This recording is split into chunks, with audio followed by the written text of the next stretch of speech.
Your game console controller is drifting, meaning that it's shifting wildly off in one direction, completely out of your control. It happens with Xbox controllers, PlayStation controllers, though I've heard that it happens more often with these Xbox controllers, certain types, certain models. So I'll be using mine to show you a couple of possible fixes. The first one being recalibrating your controller. In the case of an Xbox, within your game console's profile section, you'll need to go to Settings, then Devices and Connections, then Controllers and Headsets. There, you'll be presented with methods of configuring your controller. Click on the three dots below the Configure button, head down to the Recalibration options, choose the joystick you want to recalibrate, select Recalibrate, and begin. Follow the on-screen prompts, 6 rotations clockwise and counterclockwise, and then head in those 4 directions. And maybe that'll solve your drift problem. But as you can see, my stick is still drifting up and slightly to the right.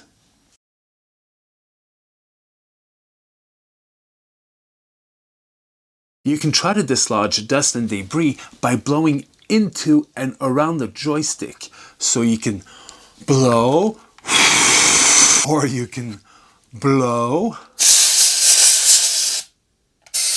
Get it in there. Or you can blow. If your controller is still under warranty, you could try exchanging it. If this isn't the case and the previous fixes have failed, you might need to take more drastic measures. Actually opening up your controller to fix the problem. Needless to say, though this is me saying it, open the battery cover and remove the batteries. Not just for safety's sake, you'll actually need to access a screw beneath the battery compartment. You could try to wedge a pry tool between the controller's 2 portions, like this.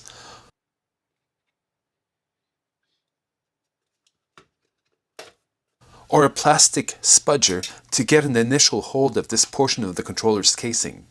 Eventually, having opened up your controller a few times, you'll understand just how much force is necessary to release this snapped-in portion.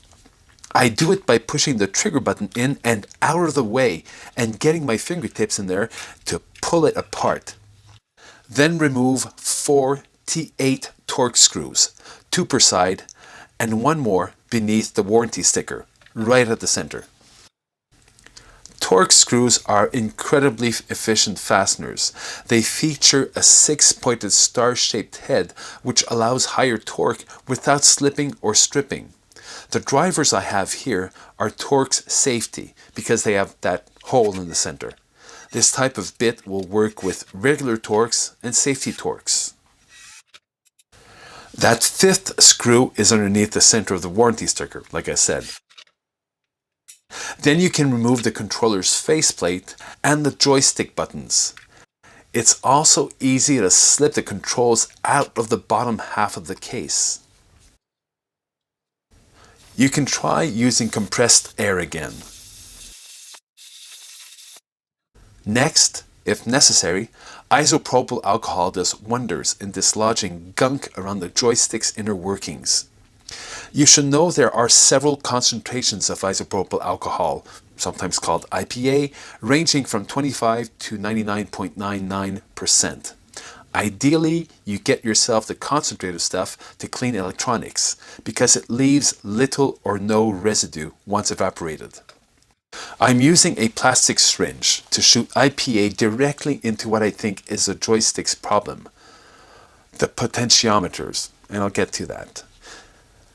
Because you've tried recalibrating, blowing, and shooting IPA to dissolve gunk, and your joystick is still drifting, let's take a look at how a joystick works and then what causes drift most times. The lever which your thumb activates is an analog input device. Physical movements are translated into digital signals by potentiometers which measure position. a light's brightness knob, that dimmer, an audio volume control, and the position sensors in your joysticks are all potentiometers. They're basically composed of two main parts. A moving contact, sometimes called a wiper, which is connected to a center terminal, which sweeps over the second main component, an electrically resistive track. As the wiper moves across the track or strip of resistive material, it reduces voltage or divides voltage between the pins.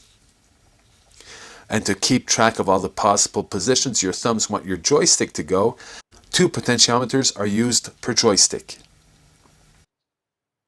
So I tried recalibrating, blowing, and cleaning with IPA, and my controller is still drifting.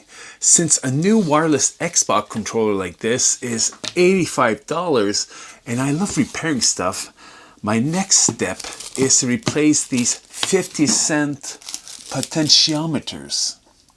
3 small solder points is all it takes. So I'll be back with a second video shortly. Part 2. Take care, friends. Have a great weekend.